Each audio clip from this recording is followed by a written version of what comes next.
திருப்பத்தூர் மாவட்டம் வாணியம்பாடி அருகே தனியார் மருத்துவமனை முன்பு நிறுத்தப்பட்டிருந்த செவிலியரின் இருசக்கர வாகனத்தை அடையாளம் தெரியாத நபர் லாவகமாக திருடிச் செல்லும் சிசிடிவி காட்சி வெளியாகியுள்ளது. அதே மருத்துவமனை முன்பு நிறுத்தப்பட்ட 6 வாகனங்கள் திருடப்பட்ட நிலையில் புகார் கொடுத்தும் இதுவரை வாகனங்களை மீட்க எந்த நடவடிக்கையும் எடுக்கப்படவில்லை. திமுக ஆட்சியில் காவல்துறையினர் முறையாக ரோந்து பணியில் ஈடுபடாததே இதுபோன்ற திருட்டுச் சம்பவங்கள் அதிகரிக்க காரணம் என பொதுமக்கள் குற்றம் சாட்டியுள்ளனர். திருவள்ளூர் மாவட்டம் பொன்னேரி அருகே உள்ள இந்திரா நகர் பகுதியில் புதிய தார் சாலை போடப்பட்ட அரை மணி நேரத்தில் அப்பளம் போல் பெயர்ந்து வந்ததால் அந்த பகுதி மக்கள் அதிர்ச்சியடைந்துள்ளனர். மாற்றுத்திறனாளிகளுக்கு அரசால் ஒதுக்கப்பட்ட நிலத்தில் வீடுகள் கட்டி 40 ஆண்டுகளுக்கு மேலாக சுமார் 60 குடும்பத்திற்கு மேற்பட்டோர் வசித்து வருகின்ற நிலையில் தேர்தல் நேர அவசர கதியில் தரமற்ற முறையில் அவசரமாக தார் சாலை அமைக்கும் பணி நடைபெற்றதாக அப்பகுதி பொதுமக்கள் வேதனை தெரிவித்துள்ளனர். மேலும் திமுக அரசு தேர்தல் தோல்வி பயத்தால் தற்போது விழித்துக் கொண்டது போல் நாடகமாடுவதாக அப்பகுதி மக்கள் குற்றம் சாட்டியுள்ளனர். திருவள்ளூர் மாவட்டம் திருத்தணி அருகே லாரியில் கொண்டு செல்லப்பட்ட அதிகனமான இரும்பு பைப்புகள் சாலையின் நடுவே விழுந்ததில் போக்குவரத்து பாதிக்கப்பட்டது. சென்னை திருப்பதி தேசிய நெடுஞ்சாலையில் சாலை விரிவாக்கப் பணிகள் நடைபெற்று வரக்கூடிய நிலையில் ஆந்திர மாநிலத்திற்கு லாரி ஒன்றில் இரும்பு பைப்புகளை ஏற்றிக் கொண்டு சென்றபோது திடீரென்று லாரியில் இருந்த இரும்பு பைப்புகள் அறுந்து விழுந்தது. இதனால் அப்பகுதியில் சுமார் 5 மணி நேரம் போக்குவரத்து நெரிசல் ஏற்பட்டு வாகன ஓட்டிகள் மிகுந்த சிரமத்திற்கு ஆளாகினர். திண்டுக்கல் மாவட்டம் வத்தலக்குண்டு அருகே உள்ள அழகாபுரி ஸ்ரீ பட்டவன் சுவாமி திருக்கோவிலில் மாசி திருவிழா கோலாகலமாக நடைபெற்றது. நிகழ்ச்சியில் பெண்கள் முளைப்பாறைகளுடன் ஊர்வலம் வந்து பட்டவன் சுவாமியை தரிசனம் செய்தனர். மேலும் பக்தர்கள் சிலர் தலையில் தேங்காய் உடைத்தும் அரிவாளில் நின்றும் நேர்த்திக்கடன் செலுத்தினர். கன்னியாகுமரி மாவட்டம் கருங்கல் அருகே அடகு கடை நடத்தி பலரிடம் நகை மோசடி செய்தவர் சிக்கினர். முள்ளங்கினா விலையில் நகை அடகு கடை வைத்து நடத்தி வந்த அகில் எஸ் விக்கானோ என்ற இளைஞர் 75 பேரிடம் 300 பவுண்ட் தங்க நகைகளை மோசடி செய்துவிட்டு தலைமறைவானதாக புகார் அளிக்கப்பட்டது. இதையடுத்து கோவையில் பதுங்கியிருந்த விக்கானோ சிக்கினார். இந்த வழக்கில் அவரது பெற்றோரான சைலஸ் நிர்மலாவும் தேடப்பட்டு வருகின்றனர். திறனற்ற ஸ்டாலின் ஆட்சியில் மோசடி சம்பவங்கள் நாளுக்கு நாள் அதிகரித்து வருவதாக குற்றச்சாட்டு எழுந்துள்ளது.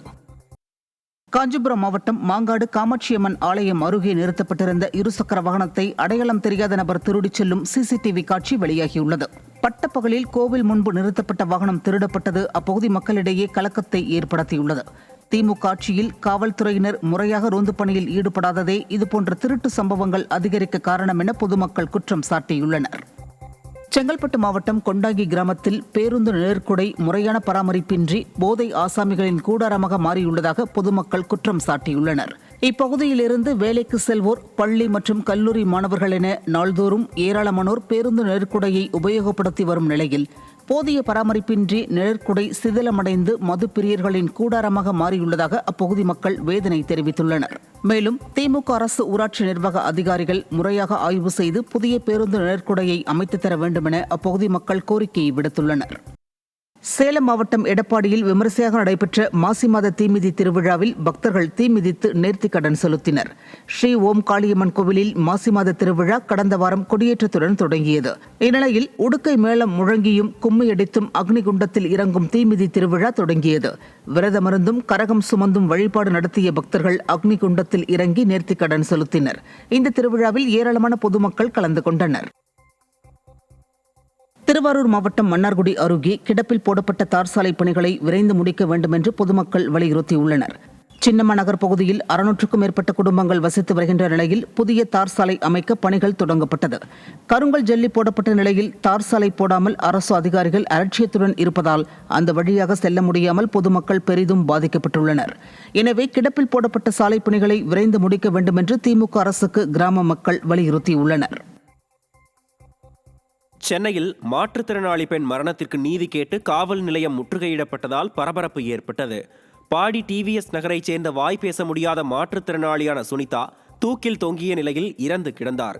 இதுகுறித்து விசாரணை நடைபெறும் நிலையில் மாற்றுத்திறனாளி சங்கத்தைச் சேர்ந்த 30க்கும் மேற்பட்டோர் இறந்த சுனிதாவிற்கு நியாயம் கேட்டு போராட்டத்தில் ஈடுபட்டனர். காவல் நிலைய நுழைவு வாயிலில் கையில் பதாகைகளை ஏந்தி சுனிதாவிற்கு நீதி கிடைக்க வேண்டும் எனவும் வலியுறுத்தி முற்றுகை போராட்டம் நடத்தினர். திருவள்ளூர் மாவட்டம் திருத்தணி நகராட்சி பகுதியில் 15 நாட்களுக்கு மேலாக குடித்தண்ணீர் வராததை கண்டித்து பொதுமக்கள் சாலை மறியல் போராட்டத்தில் ஈடுபட்டனர். திருப்பார்கடல் குடிநீர் திட்டத்தின் மூலம் திருத்தணி நகராட்சி பகுதி பொதுமக்களுக்கு குடித்தண்ணீர் விநியோகம் செய்யப்பட்ட நிலையில் திடீரென்று 15 நாட்களுக்கு மேலாக குடித்தண்ணீர் வராததால் ஆத்திரமடைந்த பொதுமக்கள் திமுக அரசை கண்டித்து சாலை மறியல் போராட்டம் செய்தனர். மேலும் திமுக நகராட்சி நிர்வாகம் குடித்தண்ணீர் வழங்கப்படாத பட்சத்தில் போராட்டம் பெரிதளவில் நடைபெறும் என பொதுமக்கள் எச்சரித்துள்ளனர். அரியலூர் ஆட்சியர் அலுவலகம் முன் பணி பாதுகாப்பு உள்ளிட்ட 9 அம்ச கோரிக்கைகளை வலியுறுத்தி வருவாய் சங்கங்களின் கூட்டமைப்பினர் கண்டன ஆர்ப்பாட்டத்தில் ஈடுபட்டனர். கடந்த 9 நாட்களாக தொடர் பணி புறக்கணிப்பு போராட்டத்தில் ஈடுபட்டு வந்த வருவாய் சங்கங்களின் கூட்டமைப்பினர் 10வது நாளாக கண்டன ஆர்ப்பாட்டத்தில் ஈடுபட்டனர். ஸ்டாலின் அரசுக்கு எதிராக ஆர்ப்பாட்டத்தில் ஈடுபட்ட வருவாய்த்துறை அலுவலர்கள் கண்டன கோஷங்களை எழுப்பியதோடு மட்டுமல்லாமல் தங்களின் கோரிக்கை நிறைவேற்றாதது நிச்சயம் தேர்தலில் எதிரொலிக்கும் எனவும் எச்சரித்தனர். சென்னை வடபழனியில் உள்ள திரையரங்கில் நடைபெற்ற விழாவில் தொழிலதிபரும் நடிகருமான லெஜண்ட் சரவணன் நடிப்பில் உருவாகியுள்ள லீடர் திரைப்படத்தின் டீசர் வெளியிடப்பட்டது. இவ்விழாவில் நடிகர் ஷாம், நடிகை பாயல் ராஜ்புத், இயக்குனர் துரை செந்தில்குமார் ஆகியோர் கலந்து கொண்டனர். அங்கு திரண்டிருந்த ரசிகர்கள் லெஜண்ட் சரவணனின் பேனருக்கு பாலபிஷேகம் செய்து கொண்டாடினர். இந்நிகழ்வில் உரையாற்றிய இயக்குனர் துரை செந்தில்குமார் படத்தின் டீசருக்கு நல்ல வரவேற்பு கிடைக்கும் என நம்புவதாக குறிப்பிட்டார். மேலும் இவ்விழாவில் பேசிய நடிகர் ஷாம், நடிகர் லெஜண்ட் சரவணன் நேர்மையான மனிதர் எனவும் அனைவரும் நடித்திருந்தாலும் இது இயக்குனர் துரை செந்திலின் படம்தான் என தெரிவித்தார். கிளிம்ஸுக்கு ஒரு பெரிய வரவேற்பு கிடைச்சது. ஓவராலா எல்லா சைட்ல இருந்தும் பாசிட்டிவான ரெஸ்பான்ஸ் இருந்தது. அதே மாதிரி டீசருக்கும் கிடைக்கும்னு நாங்க நம்புறோம். இந்த இடத்துல லெஜண்ட் சரவணன் சாருக்கு நான் பர்சனலா ஒரு தேங்க் பண்ணோம். என்னன்னா லாஸ்ட் ஈவெண்ட்ல எங்களோட காஸ்ட் அண்ட் க்ரூ ஃபுல்லாவே நம்ம எல்லா டீம் எங்க கூப்பிட முடியல. ஒரு சின்ன ஈவெண்டா பிளான் பண்ணி அப்படி பண்ணணும். இந்த தடவை சார் இன்சிஸ்ட் பண்ணாங்க, இது முழுக்க முழுக்க அவங்களோட ஈவெண்டா நடத்துங்க. ஏன்னா அவங்களும் இந்த படத்துல ஒன் ஆஃப் த எல்லாருமே இது கேரக்டர்ஸா தான் இந்த படத்தை ட்ரீட் பண்ணிருக்கோம். எல்லாருக்கும் இம்பார்ட்டன்ஸ் இருக்கிற மாதிரி அது அவரோட பெரிய மனசு. இது இந்த மேடையில 2 பேருக்கு மட்டும் நான் நன்றி தெரிவிக்கணும். ஒன்னு நம்ம லெஜண்ட் சரவணன் சார்,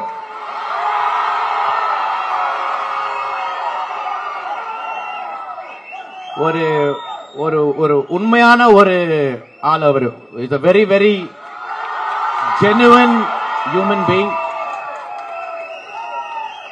ரெண்டாவது, இந்த படத்துல எனக்கு சந்தர்ப்பம் கொடுத்த நம்மளோட டைரக்டர் துரை செந்தில் சாருக்கு ரொம்ப ரொம்ப நன்றி.